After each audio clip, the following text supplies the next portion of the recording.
Hello friends, welcome to self study guys. मैं हूं आपका दोस्त बंटी चौधरी। चलिए फ्रेंड्स, बात करने वाला हूं आज आपसे मैथमेटिक्स के SSR AA के प्रैक्टिस सेट के बारे में। गाइस, जैसा कि आप जानते हैं, हम आपके लिए लेके आते हैं SSR AA से संबंधित मैथमेटिक्स, या बात करें आपसे एक्स ग्रुप के संबंधित। तो गाइस, एक्स ग्रुप के लिए हम आपके लिए प्रोवाइड कर चुके हैं पहले ही वीडियो और प्रैक्टिस सेट, बहुत सारे प्रैक्टिस सेट प्रोवाइड कर चुके हैं, लगभग 50+ हैं। तो गाइस, एक बार जाके उन्हें चेक करिएगा, एक बार देखिएगा, क्योंकि आपको वहाँ से ये आइडिया लगेगा कि क्वेश्चन पेपर में किस टाइप के क्वेश्चंस देखने को मिल जाते हैं, और आपको इससे हेल्प मिलेगी SSR AA में भी। और गाइस, अगर यहाँ से पढ़ रहे हैं आप तो एक्स ग्रुप में भी आपको हेल्प मिलेगी, क्योंकि आपको ये पता है कि सिलेबस क्या है, एक जैसा है। और खासकर गाइस, आपको बताऊं कि अगर आप NDA की तैयारी कर रहे हैं तो गाइस दोनों प्रैक्टिस सेट्स को करते जाइए। और मैं तो ये कहना चाहूँगा कि आप SSR, एक्स ग्रुप और NDA, इन तीनों के लिए इन दोनों प्रैक्टिस सेट्स को करते जाइए, आपको बहुत हेल्प मिलेगी गाइस। तो सबसे पहले कहना चाहूँगा, अगर आप इस चैनल पर नए आए हैं तो प्लीज़ चैनल को सब्सक्राइब कर लीजिएगा और साथ ही बेल आइकन को क्लिक कर लीजिए, जिससे नोटिफिकेशन मिलेगा आपको सबसे पहले। और गाइस, वीडियो पसंद आती है तो लाइक और शेयर करना ना भूलिएगा। तो देखिए, फर्स्ट क्वेश्चन आपके सामने दे रखा है, A = दे रखा है, इसलिए एक सेट दे रखा है A और सेट B दे रखा है। तो अब आपसे पूछ रहा है इनमें से कौन सा ऑप्शन करेक्ट होगा। तो यहाँ पर देख लीजिए, पहले तो निकालेंगे सेट A, फिर निकालेंगे सेट B, और फिर देखेंगे बाद में कि ऑप्शन कौन सा करेक्ट हो सकता है। यहाँ पर देख सकते हैं गाइज, आपके सामने हमने क्या कर रखा है, सेट A निकालेंगे, यहाँ से सेट B निकालेंगे। अब देखो, सेट A कैसे निकाला जाता है, यहाँ से बोलेंगे आप निकालेंगे कैसे। ये देखिए, यहाँ आप इतना देख लीजिए, इतना समझ लीजिए कि इसने बोला है x बिलोंग कर रहा है कहाँ पर, नेचुरल नंबर में। जब x नेचुरल नंबर में बिलोंग कर रहा है, लेकिन कहाँ से स्टार्ट है, मतलब ये आपसे बोल रहा है 3 से ग्रेटर है, मतलब 3 से बड़ा है। तो 4, 5, 6, 7, 8, 9, 10, 11। अब बोलेंगे 11 तक क्यों लिया, क्योंकि उसने बोला है गाइस ये 12 से क्या है, लेस। सेम ऐसे निकालेंगे B के साथ क्या बोला है उसने, x बिलोंग कर रहा है नेचुरल नंबर में, मतलब 1, 2, 3, 4, 5, 6, समझ में आ गया।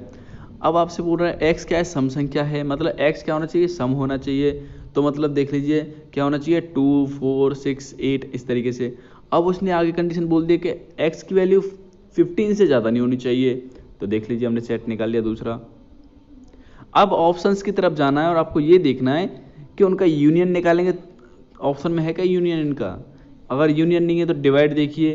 तो मैंने आपको बता दूं कि मैं जब प्रैक्टिस सेट सॉल्व किया तो मैंने देखा कि उसमें इंटरसेक्शन जो है ऑप्शन दे रखा है। तो देख सकते हैं गाइस, इंटरसेक्शन निकालेंगे तो इंटरसेक्शन निकलेगा ये 4, 6, 8, 10। तो उम्मीद करता हूँ गाइस ये क्वेश्चन आपका क्लियर हो गया होगा। कोई दिक्कत है, कोई डाउट है तो कमेंट करिएगा, हम आपको सॉल्यूशन देंगे। नेक्स्ट क्वेश्चन में आप देखेंगे, नेक्स्ट क्वेश्चन आपके सामने दे रखा है, ये एक इक्वेशन ये, एक इक्वेशन ये। तो आपसे पूछ रहा है x + y क्या निकलेगा। तो गाइस, पहले निकालेंगे यहाँ x y, इन दोनों इक्वेशनों से यहाँ पे वैल्यू पुट करेंगे तो आपका आंसर फाइंड होके आएगा। हम निकालेंगे कैसे, ये देखिएगा, ये इक्वेशन आपके सामने दे रखी है, ये इक्वेशन दे रखी है, आपसे वैल्यू पूछ रहा है इसकी। तो आपने किया क्या, यहाँ पे आपने LCM वगैरह लेके आपने सॉल्व किया। तो देख सकते हैं इस तरीके से। तो यहाँ देखिए 12 से 12 कट जाएगा, तो ये इक्वेशन बन के आ जाएगी, इक्वेशन फर्स्ट मान लिया। नेक्स्ट बात करेंगे, यहाँ से तो सॉल्व करेंगे इसे LCM वगैरह लेके, तो सेकंड इक्वेशन आ जाएगी यहाँ पर। अब फर्स्ट और सेकंड को, मतलब सेकंड इक्वेशन हमने 2 से मल्टीप्लाई किया और क्या कर दिया, सब्ट्रैक्ट कर दिया। मतलब इक्वेशन फर्स्ट में से इक्वेशन सेकंड को क्या कर रहा हूँ, माइनस कर रहा हूँ। तो माइनस करने के बाद आप देख सकते हैं यहाँ से x की वैल्यू निकलेगी ये, और जैसे ही x की वैल्यू निकल जाएगी तो किसी भी एक इक्वेशन में पुट कर लीजिए, तो वहाँ से y की वैल्यू निकलेगी 1/2। और उसने पूछा था x + y क्या होगा, तो x की वैल्यू ये है, प्लस y, मतलब इन दोनों को जोड़ूंगा तो क्या आएगा, 3/2। तो गाइज, आपके पास आंसर आता है 3/2। नेक्स्ट क्वेश्चन आपसे पूछ रहा है इसका कोणांक क्या होगा। तो गाइज समझ लीजिए, एक इस टाइप का क्वेश्चन पहले भी आया था आपके सामने। तो कैसे करेंगे सॉल्व, समझिए। पहले ये देखिए 10 निकालेंगे यहाँ से, पहले आपको ये बताते हैं करते कैसे। तो हमने सबसे पहले क्या किया, -1 और -i को इक्वल रखा x + i। अब यहाँ से x + i रखने के बाद में आप क्या करेंगे, कंपैरिजन करेंगे। तो x की वैल्यू निकलेगी यहाँ से -1 और y निकालेंगे तो कंपैरिजन निकलेगा -y। ठीक है, ये निकल जाएगा -1 -y। तो अब होती है थीटा निकालते हैं कभी भी, तो थीटा = होता है tan 1 y/x। तो y की वैल्यू भी क्या है, -1, और x की वैल्यू भी क्या है, -1। तो दोनों आपस में कट जाएंगे, तो कटने के बाद क्या आएगा, 1 आएगा। तो tan 1 1 आ जाएगा, tan 1 1, और इससे यहाँ से निकलेगा tan 45। 1045 निकल के आ जाएगा, मतलब π/4 निकल जाएगा। अब बात करते हैं 10π/4 निकल के आ रहा है। अब क्वाड्रेंट की बात कर लेते हैं थोड़ा। तो आपको ये पता होना चाहिए 10 की वैल्यू कहाँ से कहाँ तक होती है, प्लस के पाई से माइनस के पाई तक होती है। क्लियर। अब आप देख सकते हैं ये भी माइनस का था 1, y और x भी क्या था, माइनस का था। तो मतलब कौन से क्वाड्रेंट की बात हो रही है, थर्ड क्वाड्रेंट की बात हो रही है। क्लियर। यहाँ से ये पता चल जाता है, इन चिन्हों से ये पता चल जाता है क्या है, कौन से क्वाड्रेंट की बात हो रही है। यहाँ से निकाल लिया हमने थीटा। 10 की वैल्यू हमेशा याद रखना माइनस के पाई से प्लस पाई के बीच में है। क्लियर। अब यहाँ आपको करना क्या होगा, अगर प्लस में वैल्यू आती है, मतलब अगर ये यहाँ पर होता, मतलब एक x जो है माइनस का होता, y प्लस का होता, तो कौन सा क्वाड्रेंट होता, थर्ड क्वाड्रेंट होता, सॉरी सेकंड क्वाड्रेंट होता।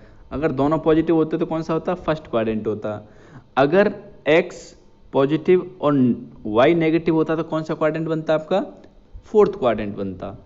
अब क्या करेंगे, अगर गाइस बात होती है ऊपर वाले दो क्वाड्रेंट की, तो हम चलते हैं इस तरीके से एंटी क्लॉकवाइज। लेकिन अगर बात होती है फोर्थ या फिर थर्ड क्वाड्रेंट की, तो हम चलते हैं क्लॉकवाइज इस तरीके से। तो गाइस यहाँ से चलेंगे 0, तो गाइस ये क्या चलेगा, उल्टा चलेगा, तो नेगेटिव में चलता है। जब नेगेटिव में चलता है तो क्या लेके चलेंगे, माइनस की वैल्यू लेके चलेंगे, इधर माइनस माइनस माइनस इस तरीके से। क्लियर। क्यों, अब यहाँ जाएंगे इधर होके जाएंगे उल्टा, तो यहाँ क्या आएगा, माइनस का पाई होएगा। लेकिन अगर ऊपर से आ रहे हैं इस तरीके से तो क्या होगा, यहाँ प्लस का पाई होना चाहिए, ये कंडीशन होनी चाहिए। तो देख लीजिए थर्ड क्वाड्रेंट की बात हो रही है तो क्या होना चाहिए, माइनस का पाई लेंगे और ऐड कर देंगे इसमें π/4 को, तो हमारे पास वैल्यू निकल के आएगी, वो निकलेगी 3π/4। तो ऑप्शन नंबर, सॉरी माइनस का 3π/4, ऑप्शन नंबर सी जो आपका करेक्ट होना चाहिए। क्लियर।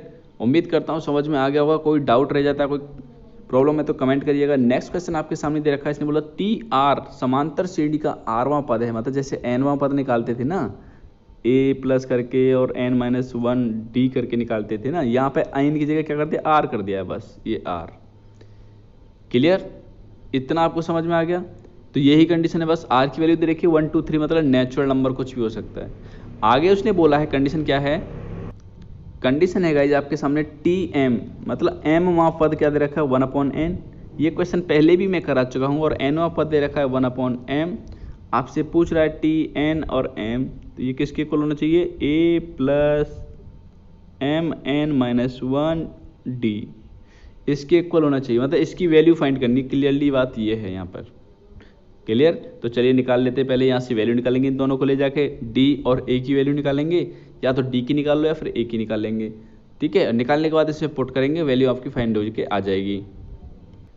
तो देखिएगा इस क्वेश्चन आपके सामने दे रखा था हमने Tm, तो मतलब rवां पद तो ये निकालने का फॉर्मूला होता ही है। तो nवां निकालेंगे तो m वां पद निकालेंगे। देखो m वां पद, ये रहा m वां पद का फॉर्मूला, तो किसके इक्वल है, 1/n के इक्वल है। सिमिलरली यहाँ से निकालेंगे, तो यहाँ से निकलेगा कौन सा पद निकालना है, n वां पद। तो n वां पद कहाँ के इक्वल है, 1/m के इक्वल है। तो इक्वेशन फर्स्ट एंड सेकेंड। अब करना क्या है, इक्वेशन फर्स्ट में से माइनस करेंगे इक्वेशन सेकेंड को। तो चलिए equation first minus equation second, तो निकल के आ रही है वैल्यू ये, और यहाँ पर ये। जब इतना निकल के आ रहा है, यहाँ पर देखिएगा ये निकल के आ गया, 1 से 1 कट गया, तो ये निकल के आई वैल्यू, ये आ जाता है। यहाँ देखेंगे ये आपस में कट जाएगा, तो क्या आएगा, ये आएगा 1/mn, निकल के आ गया। यहाँ से निकालेंगे d इक्वल टू, ये निकल के आ गया है, तो पुट कर देंगे किसी भी एक इक्वेशन में। कहाँ पर, यहाँ पर पुट कर दीजिए, किसी भी एक इक्वेशन, फर्स्ट में कर दो चाहे सेकंड में कर दो। ठीक है, दोनों में से किसी में भी आप पुट कर देंगे d की वैल्यू, सॉरी क्या करेंगे, d की वैल्यू पुट करेंगे, तो d की वैल्यू यहाँ पर पुट कर देंगे किसी में, यहाँ करेंगे तो a की वैल्यू फाइंड होके आ जाएगी। तो a की वैल्यू भी आपके सामने निकल के आई, ये निकल के आती है आपके सामने 1/mn, पुट करेंगे तब। तो आप क्या करेंगे, उसने वैल्यू किसकी पूछी थी आपसे, इसकी वैल्यू पूछी थी। तो आप क्या करेंगे, n और m की वैल्यू पुट कर देंगे, सॉरी a और d की वैल्यू पुट कर देंगे। तो a और d की वैल्यू पुट कर दी। देख लीजिए इसका मल्टीप्लाई मैं अंदर करूँगा, तो कर दीजिए, तो हमारे पास ये आपस में कट जाएगा, क्योंकि एक प्लस का एक माइनस का, तो आपके पास वैल्यू निकल के आती है 1। इसे हमेशा याद रखिएगा, इसी टाइप का क्वेश्चन देखने को मिलता है। कभी कभी क्या कर देता है, n की जगह दे देता है p और दे देता है q, और आपसे पूछा होता है p इंटू q। याद रखिएगा यही चेंज मिलता है, आंसर हमेशा 1 ही रहता है। और यहाँ इक्वल टू बोल दिया जाता है ये p दे रखा था q के अपॉन बोल देते हैं, यहाँ होता तो यहाँ p के उल्टा बोल देते हैं ऐसे। क्लियर। चलिएगा नेक्स्ट बात करेंगे। तो गाइज आपका जो ऑप्शन होता है ऑप्शन नंबर सी जो आपका करेक्ट हो जाता है। नेक्स्ट क्वेश्चन आपसे बात कर रहा है एम वह मान जिसके लिए ये इक्वेशन दे रखी है, तो आपको फाइंड करना है। मूलों का अनुपात दे रखा है ये, तो आपसे पूछ रहा है एम की वैल्यू। तो देखिए कैसे करेंगे। तो भैया देखिएगा सबसे पहले करना क्या है, ये हमने निकाल लिया, ये दे रखा है इसके ए का मल्टीप्लाई कर लिया, यहाँ पे कर लेंगे ए का मल्टीप्लाई, तो ये निकल जाएगा अल्फा, ये निकल गया बीटा। तो अल्फा प्लस बीटा क्या होता था, अल्फा प्लस बीटा होता था माइनस का बी अपॉन ए। अब देखो बी की जगह क्या दे रखा है यहाँ एम, और माइनस चिन्ह कहाँ होता है, फॉर्मूले में ही होता है, तो माइनस का बी अपॉन ए ये होता था। अगर यहाँ एम माइनस का होता तो यहाँ माइनस का एम पुट करते, तो माइनस माइनस क्या हो जाता, प्लस हो जाता है। क्लियर, याद रखिएगा। तो देखो यहाँ से निकल के आई वैल्यू, ये इक्वेशन फर्स्ट, ये क्या है बी, ये ए है, ये क्या है सी, तो मतलब क्या होता था माइनस का बी अपॉन ए होता था। और यहाँ निकालते थे प्रोडक्ट दोनों का, तो प्रोडक्ट क्या होता था सी अपॉन ए होता था। तो सी तो ये रहा 5, ए क्या है 12, देख लीजिए। तो यहाँ वैल्यू पुट कर दिए, देखो इन दोनों का प्रोडक्ट करेंगे तो क्या निकलेगा, ये निकलेगा, और इन दोनों को जोड़ा हमने तो ये निकल के आ जाता है आपके सामने। अब क्या करेंगे, यहाँ से देखो 6 का यहाँ पे पहुँचाया, ये पहुँच गया, ए की वैल्यू निकालेंगे यहाँ से, तो अंडर रूट लिया तो ये निकल के आया, ए की वैल्यू ये निकल के आ जाती है। और जब ए की वैल्यू ये निकल के आ जाती है गाइस, तो आप क्या करेंगे, इक्वेशन फर्स्ट में जाके पुट कर देंगे।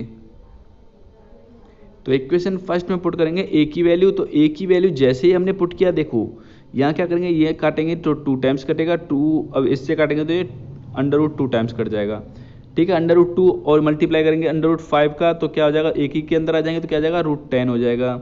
और आगे क्या है 5, तो और इस चिन्ह की वजह से, इस माइनस के चिन्ह की वजह से माइनस आ जाएगा आगे, तो माइनस का 5 रूट 10। तो आपका जो ऑप्शन निकल के आता है गाइज, ये माइनस का 5 रूट 10 निकल के आता है। ऑप्शन नंबर फर्स्ट जो है यहाँ पे करेक्ट होना चाहिए। प्लस का दे रखा है या माइनस का होना चाहिए ये गाइज। अगर ये माइनस का नहीं है तो गाइज आपको बता दो, ये यहाँ पे चिन्ह क्या है, माइनस का होना चाहिए। यहाँ माइनस का आएगा तो लेकिन यहाँ पे प्लस का होना चाहिए। फिर अगर यहाँ प्लस का है तो यहाँ पर माइनस का होना चाहिए। क्वेश्चन में इतनी मिस्टेक तो है। चलिए अगर नेक्स्ट बात करेंगे, नेक्स्ट क्वेश्चन में आपसे बात कर रहा है, बोल रहा है कि x प्लस 2 ये क्या है, एक व्यंजक है। इन दोनों क्वाड्रेटिक इक्वेशन का क्या ओवेनिस्ट, एक तरह से फैक्टर बोल सकते हैं, ठीक है। क्या है, फैक्टर है। इंग्लिश में आप सब अच्छी तरह से समझ पाएंगे। तो x प्लस 2 जो है गाइज, इन दोनों इक्वेशन का क्या है, कॉमन फैक्टर है। और जब ये कॉमन फैक्टर है तो आपसे पूछ रहा है a अपॉन बी की वैल्यू क्या होगी। तो आप क्या करेंगे, इसे 0 के इक्वल पुट करेंगे, तो यहाँ से निकालेंगे x, तो x निकल के आ जाएगा माइनस का 2। और गाइज यहाँ करेंगे पुट माइनस का 2, इसके अंदर x की वैल्यू माइनस का 2 पुट करेंगे और रखेंगे 0 के इक्वल। सिमिलरली यहाँ भी माइनस का 2 पुट करेंगे तो रखेंगे 0 के इक्वल। तो यहाँ से इक्वेशन निकलेगी x और y की फॉर्म, सॉरी a और b की फॉर्म में, और यहाँ भी निकलेगी a और v की फॉर्म में। तो आप इक्वेशन को फाइंड कर लीजिएगा। तो यहाँ पर देख सकते हैं, मैंने आपको बोला था यहाँ से निकाल लिया माइनस का 2 पुट करेंगे फर्स्ट वाली इक्वेशन में, क्योंकि जब कॉमन फैक्टर क्या होता है, देखो सबसे पहले ये देखिए कॉमन फैक्टर होता क्या है। कॉमन फैक्टर होता क्या है, तो देखो कॉमन फैक्टर होता है जब यहाँ से 0 के इक्वल, मतलब जो 2 माइनस का 2 जो है ना, माइनस का 2 यहाँ पर पुट कर देना। अगर इस इक्वेशन में पुट करें तो ये किसके इक्वल हो जानी चाहिए, 0 के इक्वल होनी चाहिए, तब ही वो क्या होगा, उसका कॉमन फैक्टर होगा। मतलब एक तरह से डिवीजर, जैसे मैं बात करूं 6 में डिवाइड कर रहा हूं 2 का, तो इसका कॉमन फैक्टर है या नहीं, भैया है, क्योंकि इसे डिवाइड करूंगा तो इसका रिमाइंडर क्या आएगा, 0 आएगा।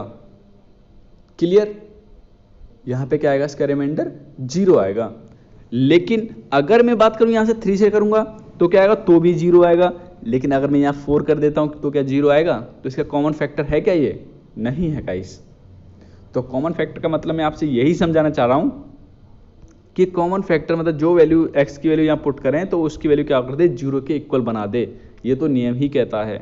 क्लियर, तो हमने क्या किया, 0 पुट किया, सॉरी x की वैल्यू माइनस का 2 पुट किया पहली इक्वेशन में, तो ये निकल के आई वैल्यू। तो यहाँ से a b की फॉर्म में निकला इक्वेशन, ये ऐसे ही निकालेंगे b, मतलब सेकंड वाला, तो यहाँ से निकलेगी सेकंड इक्वेशन, इस तरीके से निकल के आ जाती है।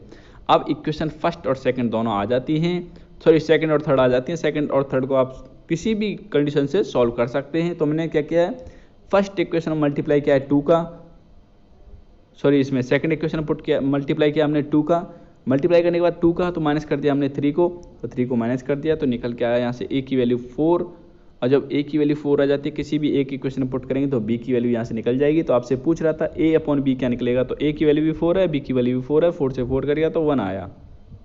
क्लियर? तो आपका जो आंसर होगा ऑप्शन नंबर फर्स्ट आपका करेक्ट होना चाहिए।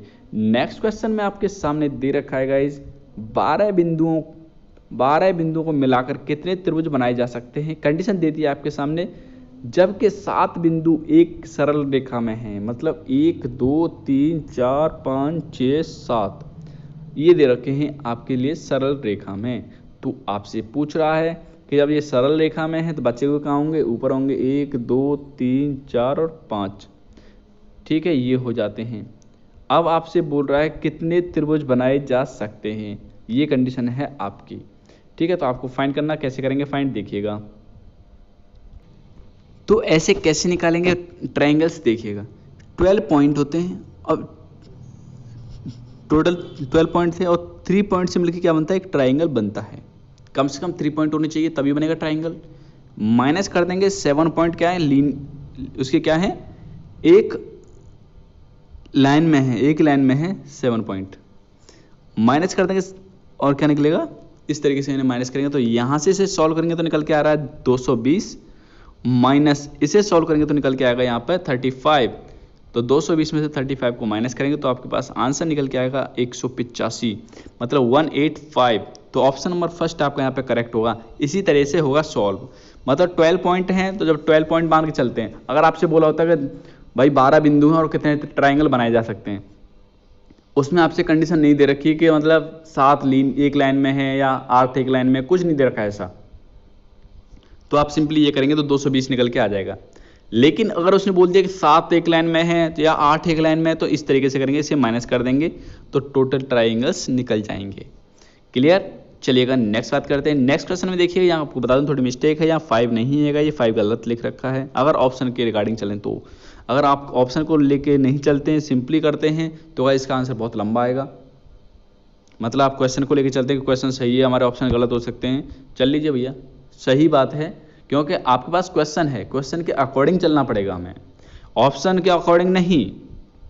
ये आपकी सही बात है कि ऑप्शन के अकॉर्डिंग नहीं चलेंगे, आपके पास जो क्वेश्चन दे रखा है ना उसके अकॉर्डिंग चलेंगे। अगर पेपर में आता है आपका ऑप्शंस, क्वेश्चन में मिस्टेक हो रखी है, ऑप्शन आपके करेक्ट हैं, सिंपली बात है, एक तो नहीं करेक्ट होगा, या तो क्वेश्चन गलत होगा या फिर आंसर गलत होगा। लेकिन अगर क्वेश्चन पेपर में ऑप्शन गलत दे रखे हैं तो भी इसे गलत माना जाएगा, चाहे एक क्वेश्चन गलत दे रखा है ऑप्शन सही दे रखे हैं तो भी आपका गलत माना जाएगा, क्योंकि भाई बच्चे तो ऑप्शन मिलाएंगे क्वेश्चन को सॉल्व करेंगे। तो अगर ऑप्शन की तरफ से थोड़ा देखते हैं तो भैया क्वेश्चन नहीं मैच कर रहा है। तो देखिए आपको बता देता हूँ कैसे करना, कैसे होता है ये आपको बता देता हूँ तरीका, और बाकी आपको ये देखना है कि कैसे आपको सॉल्व करना है। मतलब आपको क्या इसको करेक्ट मान के चलना है तो सॉल्व कर लीजिएगा, और इसको हटा के चलना है तो सॉल्व कर लीजिएगा। दोनों तरीके आपको बताऊंगा, देखिएगा ये होता है कंडीशन। कैसे? अब देखो, आपने देखा तो होगा ही, कैसे देखा होगा, देखो लॉग, जैसे यहाँ देखा e और x दे रखा है यहाँ पर, और बोल दिया जाए आपके सामने यहाँ पर y, तो आपसे पूछे x की वैल्यू क्या होगी, तो x निकालेंगे तो यहाँ से x इक्वल टू हो जाएगा e की पावर y, ये निकलता है इस तरीके से। मतलब यहाँ पे e था तो e यहाँ आ गया, अगर यहाँ पे a लिख देता हूँ तो यहाँ पे क्या आ जाएगा, a आ जाएगा, यहाँ पे b लिख देता हूँ तो यहाँ पे क्या आ जाएगा, b आ जाएगा। ठीक है, सिंपली बात ये है कि जैसे मैं आपके सामने बोलता हूँ, यहाँ पे बोलता हूँ x और यहाँ बोलता हूँ m और इक्वल टू बोलता हूँ a, तो m की वैल्यू निकालूंगा तो कैसे हो जाता है, x जो यहाँ नीचे होता है वो उधर चला जाता है, इसकी पावर में आ जाएगी जो इक्वल टू में थी वैल्यू यो। ठीक है, कोई डाउट? इतना क्लियर हो गया? जब इतना क्लियर होगा तो समझ जाएंगे आप। यहाँ पर उसने क्वेश्चन बोला था कि √5 क्या है, बेस में है, मतलब आधार में है। तो उसने पूछा था, सॉरी ये कहाँ है, वेट अ सेकेंड, ये आपके आधार में है, इस तरीके से ये आधार में है और याद रखा x। तो आपसे पूछ रहा है ये किसके इक्वल आना चाहिए, इसका आंसर 6 के इक्वल आ रहा है। तो आपसे पूछ रहा है कि यहाँ जो संख्या है ना x जो है, x की वैल्यू क्या है, तो x निकालेंगे तो x इक्वल टू क्या आ जाएगा, √8, मतलब 5 इंटू √8 की होल पावर 6। इसे ब्रेक कर लीजिए, वही आपका आंसर होगा। लेकिन मैंने आपको क्या बोला कि यहाँ पर 5 नहीं है, और जगह आप ऑप्शन से मिलाना चाहते हैं तो यहाँ पे मान लीजिए इस पर 5 नहीं है, तो चलिए ऑप्शन से मिलाने के लिए 5 नहीं लिया हमने, क्या लिया, √8 लिया है। इसको सॉल्व करेंगे तो आपके पास निकलेगा √8 की पावर 3 होगा, इसे ब्रेक करेंगे तो निकल के आएगा आपके सामने 512। ठीक है, क्या निकलेगा 512, 512 निकलेगा।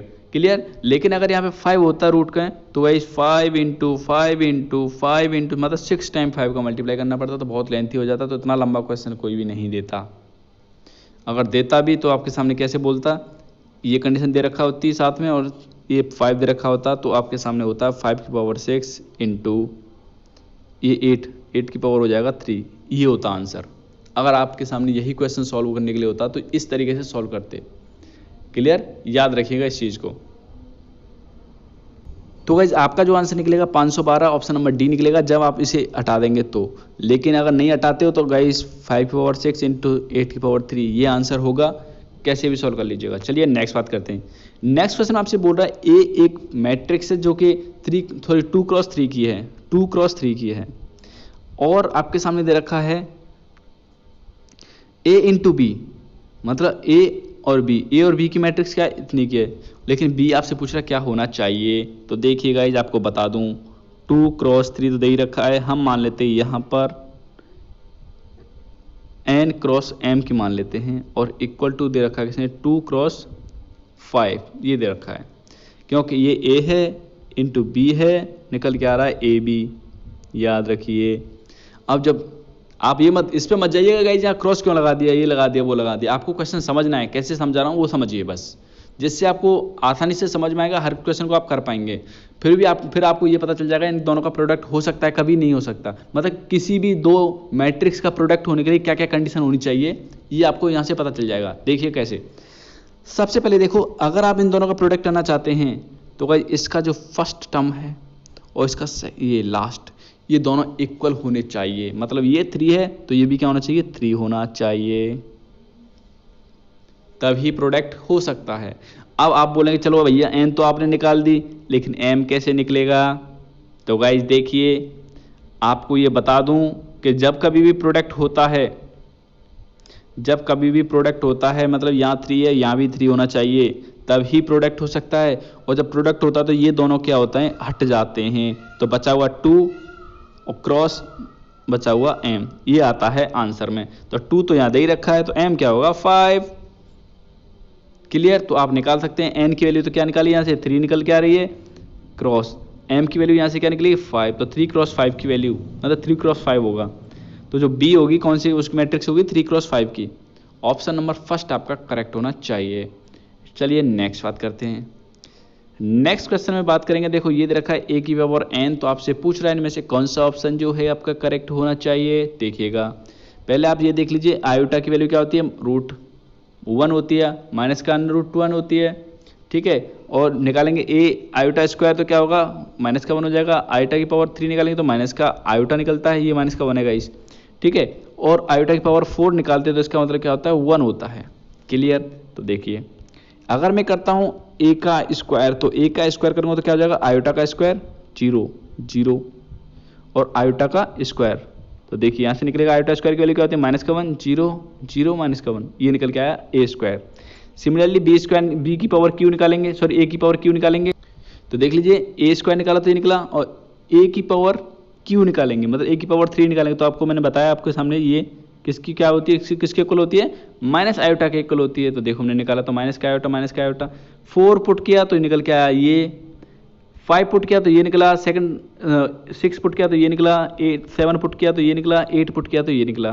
तो इसको आप जानते क्या बोलते हैं, इसे आई बोलते हैं, बोलते तो हालांकि इसे भी आई हैं, लेकिन ऑप्शन से देखिएगा ऑप्शन में क्या बोला है, ऑप्शन में आपसे सामने बोला है कि अगर 4 पुट कर रहे हैं तो देखो मतलब n की पावर 4 पुट कर रहा हूँ, n की वैल्यू 4 पुट करता हूँ तो 4 देखो यहाँ 4 पुट कर रहा था, क्या निकल के आ रहा था 1 0 0 1, ये निकल के आएगा।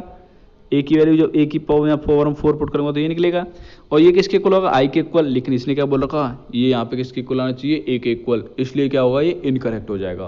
क्लियर, इतना समझ आ गया आपको। जब इतना समझ में आ गया तो नेक्स्ट देखिएगा। अब देखो उसने बोला है n की वैल्यू 6 ले रहे हैं हम, तो चलो भैया 6 लेके देख लो, a की पावर 6 कर देता हूँ। तो देखो आयोटा की पावर 6 करेंगे तो इसका मतलब क्या होता है, देखो आयोटा की पावर 4 इंटू क्या कर सकता हूँ इसे आयोटा की पावर 2, और आयोटा की पावर 4 होता है, इसकी वैल्यू क्या होती है 1 होती है, और आयोटा स्क्वायर की वैल्यू क्या हो जाती है माइनस का 1 होती है। तो मल्टीप्लाई करूँगा इन दोनों का तो क्या निकलेगा माइनस के 1 के इक्वल निकलेगा, तो यहाँ से क्या निकलेगा माइनस का 1 0 0 माइनस का 1, ये निकल के आ जाएगी मैट्रिक्स। अब देखो ये किसके इक्वल आनी चाहिए, उसने बोला है कि माइनस ये क्या है, ए किसके इक्वल है, माइनस आई के इक्वल है, लेकिन इसने क्या बोला माइनस ए के इक्वल आएगा, मतलब ये भी ऑप्शन क्या होगा, इनकरेक्ट होगा। तो ये भी इनकरेक्ट, ये भी इनकरेक्ट। अब 5 पुट कर रहा हूं, तो 5 पुट करेंगे तो क्या निकलेगा, आयोटा की पावर 5, इसको लिख सकता हूं आयोटा की पावर 4 इंटू आयोटा। तो आयोटा की पावर 4 का मतलब क्या होता है, 1 होता है, और जो 1 का मल्टीप्लाई करूंगा आयोटा से क्या निकलेगा, 1, सॉरी आयोटा, आयोटा निकलेगा। तो देख लीजिए ऐसे निकलेगी आयोटा 0 0 आयोटा। अब ये किसके इक्वल है, ये आ तो रही है ए के इक्वल, लेकिन इसने बोला क्या, ये माइनस के आई के इक्वल आनी चाहिए थी, मतलब ये भी ऑप्शन आपका इनकरेक्ट है। तीनों गलत। अब बता हुआ चौथा, एक तो आप आंख बंद करके लगा सकते हैं करेक्ट होगा, लेकिन यहाँ बता दो ये आई दे रखा है, मतलब n इक्वल टू 8 पर क्या है, ये आई के इक्वल है, ये दे रखा है। आई है ना गाइज आपके सामने क्वेश्चन, मैंने तो ये प्रैक्टिस सेट आपके सामने सेट किया है, तो मुझे पता है यहाँ पे क्या है, आई है, क्या है, आई। ठीक है, अब देखो 8 पुट करता हूँ, कर लीजिए। आयोटा की पावर 8 पुट करूंगा तो किसके इक्वल आएगा, इसे मैं लिख सकता हूँ आयोटा की पावर 4 इंटू आयोटा की पावर 4। इसका मतलब क्या होता है, इसकी वैल्यू भी 1 इंटू इसकी वैल्यू भी 1, 1 इंटू 1 क्या होता है 1। तो आयोटा की पावर 8 करेंगे तो क्या आएगा 1 0 0 1। अब ये किसके इक्वल है, आई के इक्वल, और ऑप्शन में क्या दे रखा है, n इक्वल टू 8 पुट करने पर क्या आ रहा है, आई आता है। तो आई के इक्वल आया नहीं आया, तो आपका ऑप्शन नंबर 4 आपका करेक्ट होगा। तो इसलिए मैंने आपके सामने सभी को एक्सप्रेस करके दिखाया है। नेक्स्ट क्वेश्चन में आपसे बात कर रहा है, अभी टाइम है, तो देखिए नेक्स्ट क्वेश्चन आपसे बात कर रहा है, ये समीकरण दे रखी है, तो आपसे पूछ रहा है इनमें से कौन सा ऑप्शन करेक्ट होगा। तो गाइज आपको बता दूं, देखो a1 a2 equal to b1 upon b2 equal to c1 c2। तो गाइज अगर ऐसी कंडीशन आती है, मतलब तीनों बराबर में होते हैं, मतलब तीनों बराबर में होते हैं, तीनों रेशियो क्या होते हैं, बराबर होते हैं, तो इसका मतलब क्या होता है, इसका मतलब हो जाता है, फर्स्ट मतलब क्या होता है, देखिए जब बराबर होते हैं तो इसका मतलब क्या होता है, इसका मतलब होता है इसके क्या होंगे, इसके अनंत हल होंगे, क्या होंगे, अनंत हल होंगे, मतलब गिन नहीं सकते इतने हल होंगे, अनंत हल होंगे। अब आप बोलेंगे अनंत कैसे बोलते हैं भैया, देखो इसका मतलब क्या है, सभी बराबर हैं, इसने क्या बोला, x a1 a2 b1 b2 c1 c2 ये सभी क्या इक्वल है, मतलब a1 a2 का रेशियो b1 b2 का रेशियो c1 c2 का रेशियो सबका इक्वल है। तो इसका मतलब होता है कि एक लाइन जो जा रही है ना, जैसे ये लाइन है, तो दूसरी लाइन भी क्या है, दूसरी लाइन इसके ही ऊपर जा रही है, मतलब इसके ही ऊपर चल रही है वो। इसका मतलब ये होता है, मतलब जो एक लाइन के ऊपर दूसरी लाइन है, तो इसका मतलब क्या है, पैरेलल तो है ही है, लेकिन एक दूसरे को काटती हुई तो जा रही है, मतलब एक दूसरे के ऊपर ये तो काट ही रही है एक तरह से।